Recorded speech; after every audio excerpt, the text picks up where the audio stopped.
This is definitely the most must-see movie of the season. The story takes place in a small coastal town. The weather forecast had issued a warning long ago. A powerful hurricane was closing in on the coast. Many residents had already begun evacuating, but just at this critical moment, the town's beef processing plant hadn't shut down yet. The female lead, Lisa, was heavily pregnant and about to give birth, yet her boss insisted she stay and work. She was understandably upset, but for the sake of her job, she had no choice but to finish her shift. She finally makes it through her shift. Outside, the wind is already blowing so hard it's hard to stand. Lisa rushes home in her car. There's still a truck driver at the plant who hasn't left. He's determined to deliver the last shipment of beef. Neither of them realizes that this shipment of beef is about to become the catalyst for an even greater disaster. She had planned to stop at the supermarket to buy some food, but it turns out the store has already closed. The wind is howling louder and louder outside, and the sign is being blown until it's teetering on the brink of collapse. Lisa finally realized that this storm might be more dangerous than she'd imagined. She didn't dare stay in town any longer, and decided to head straight for the highway. Just get out of here first. But halfway there, she discovered that the road ahead was blocked by several fallen trees. The truck loaded with beef was also stopped on the side of the road,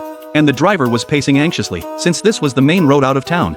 The fallen trees had trapped everyone there. Seeing that Lisa's car was smaller, someone suggested she squeeze through the branches, but as soon as she edged the front of her car in, the undercarriage got stuck on the branches. She couldn't move forward or back. Just then, a series of muffled thuds echoed from the distance. The seawall had been breached by a massive wave. In the next second, seawater surged toward the town. Seeing the floodwaters approaching, the truck driver slammed on the gas, trying to drive up the hill, but the truck was too heavy. There was simply no time. A massive wave crashed into the truck, sweeping it back onto the street. Lisa couldn't avoid it either. Her car was lifted by the floodwaters and tossed around the street like a toy. Seconds later, the car slammed into a large tree. The body of the car was pierced by branches. Fortunately, the branches didn't pierce her body, but they trapped her firmly in her seat. To make matters worse, the water level kept rising, and the car quickly filled with water. Lisa could only scream for help. Just as she was losing hope, two residents rowed past in a small boat. A bearded man swam over to Lisa's car. He tried to pry the door open, but the branches were jammed too tightly he couldn't budge it. The bearded man told his companion to go get tools. He reassured Lisa that he would definitely get her out. Suddenly,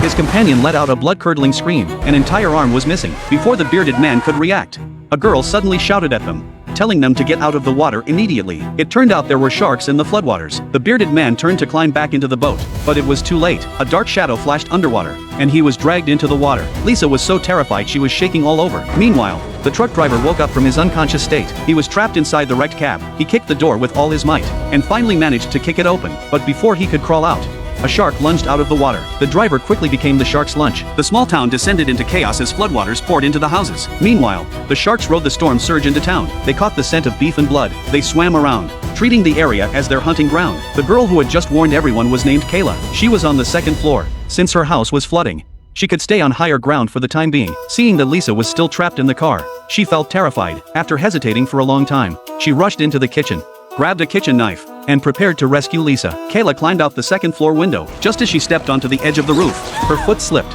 and she nearly fell into the water. Her face went pale with fear, but she gritted her teeth and pressed on. Stepping on floating planks and debris, she inched closer to Lisa's car. After finally climbing onto the roof, Kayla used the knife to cut through the roof, then reached out to chop at the branch trapping Lisa. Lisa endured the pain of her contractions, cooperating with her while struggling to stay conscious. Finally, the branch was severed. Kayla pulled Lisa out of the car. The two crawled back into the house, temporarily escaping the shark. But their safety was only temporary. The floodwaters continued to rise. The entire house was creaking,